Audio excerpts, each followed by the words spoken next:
it lasts the 1 to 2 months. Natural eyelash lift. Hi guys, ayan, we will try our lash lip tint na binili ko. Ayan. Yung binili ko is lash lip lang, ito lang yung kasama niya. Ngayon, bumili ako ng separate na pang tint sa eyes. Ay sa, sa eyelashes. Ito yung tsura niya guys. Ayan, tinting na. Para mas mukhang makapal. Kasi ito is for, pampa-curl. So, ito, itatry natin siya today. Ayan, update ko kayo guys, ha. Morning guys. Ayan, ngayon ko magtatry ng ating eyelash lip. Ayan, binili ko siya. Ayan, pakita ko sa inyo kung anong kasama niya. Ito siya, ito yung tsura niya. Ang kasama niya ay false lashes glue. Tapos number 1 is the perm. Ayan, yung perm. Number 2 is the fixation. Yan siya guys, yung fixation. Number 3 is the nutrition. And number 4 is the cleanser. Tapos, may kasama siyang lip pads and clean tools. Ayan guys. So, gusto ko kasi yung lash lip with tint. So, bumili ako ng separate na pang tint ng lashes. Para mas ma-emphasize yung...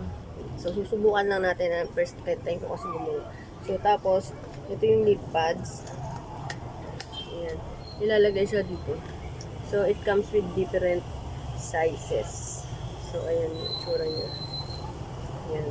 Iba-ibang sizes siya. Ang kasama niya is 5 set. Small, medium, large. So, kayo nang bahala mag-separate kung anong size sa inyo. And then,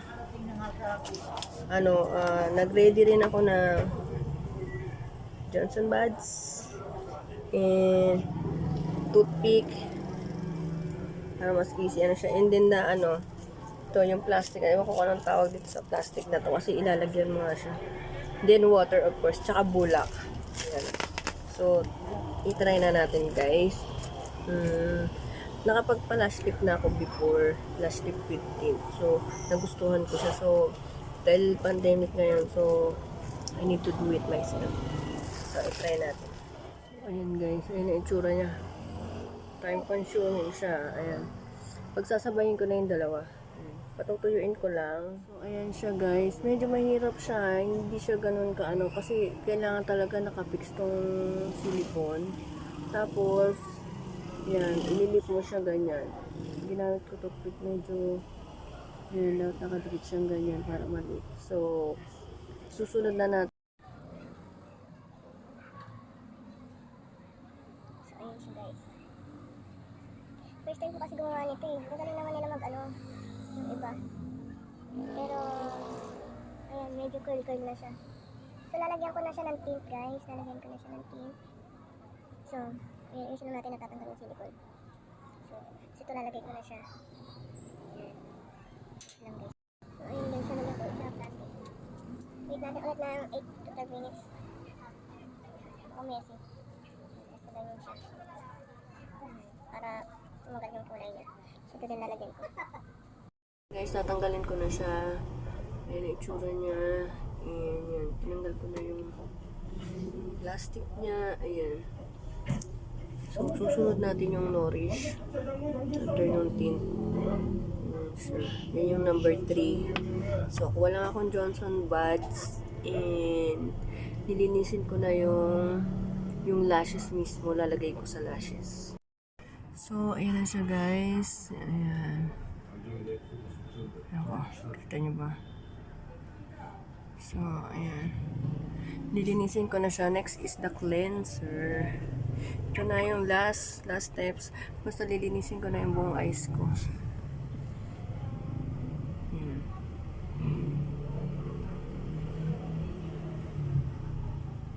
Diba? Panalo. So, yun. Yan yung aking lash lip with tint. So, cleanser na yung susunod. So, pakita ko yung before and after ng eyelashes. In fairness, talagang ano siya. Hindi lang ako ganun kagaling mag-lash lip kasi first timer, pero gusto ko yung result niya. Siguro sa susunod, pag nasanay na ako, mas ano ko na siya, mas perfect ko na. So, yun. O, diba? So, ayan na. Ayan yung last lip ko, guys. 15. Pagigising ko lang, naghilamos na ako. Diba? Hindi siya ganun ka-perfect, pero pwede na. So, yun, sa mga gusto mag-lash lip, itry nyo lang. Kaya lang medyo mahirap talaga siya. Hindi ako ganun kagaling. Pero kung siguro kung sa iba ko siya gagawin, mas mape-perfect ko siya. Pero pag sa sarili, parang ang hirap kasi. Yun. Medyo complicated pag ikaw mag-isa. Pero kung ako lang yung nahirapan na, pero medyo nahirapan ako mag-fix tong silicone niya. Tapos, basta natatanggal kasi siya. So, siguro next session ko, kung yan, baka mas maganda na yung pagkakagawa. Pero in fairness, diba? Pwede ng aura.